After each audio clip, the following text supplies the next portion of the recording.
James is a mixed traffic engine. He can pull both freight cars and coaches. He's proud of his smart red paint, and so is his driver. Everyone says you brighten up their day, James.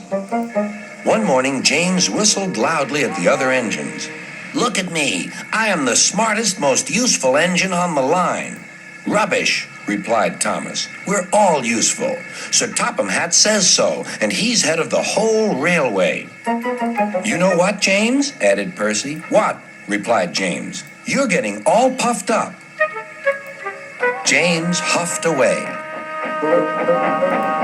Later, he was still boasting. I'm the pride of the line.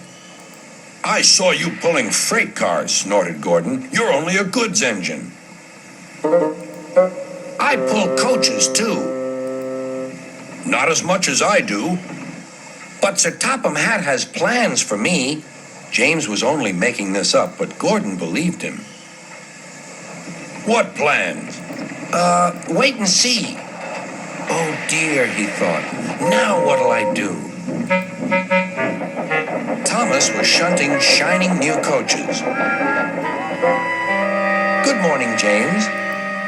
Are those coaches for me? Asked James hopefully.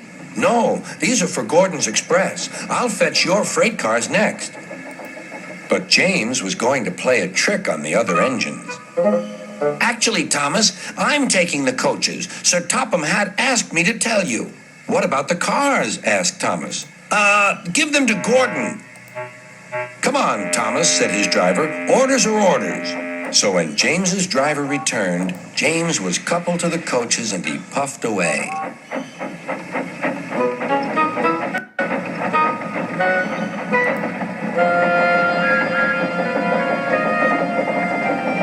Thomas returned with the freight cars, and a few minutes later, Gordon arrived. Where's the express? Thomas told him about James. And so here are your cars. Gordon was very cross, and so was his driver. Wait till Sir Topham Hatt hears about this. Meanwhile, James was enjoying himself enormously. What a clever plan! What a clever plan! He chuffed.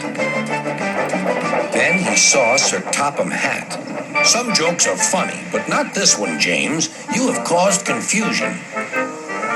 Yes, sir, said James. You will now stay in your shed until you are wanted. The other engines teased James. I wonder who'll be pulling the express today, said Gordon. I expect it'll be you, replied Henry. James is stuck in the shed for being silly. James felt sad.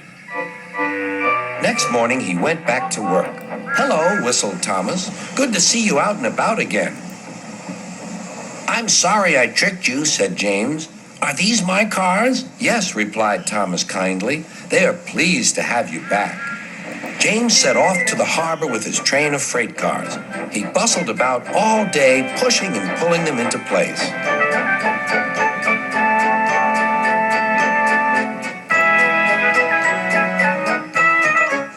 Time to go home now, James, said his driver at last. No cars or passengers, just we two.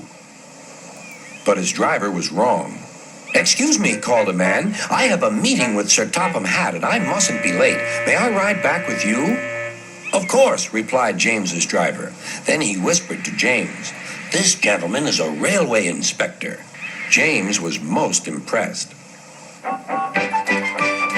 He steamed along the line as smoothly and quickly as he could.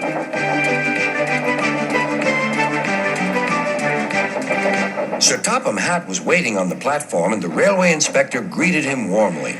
This clever engine gave me a splendid ride. You must be proud of him.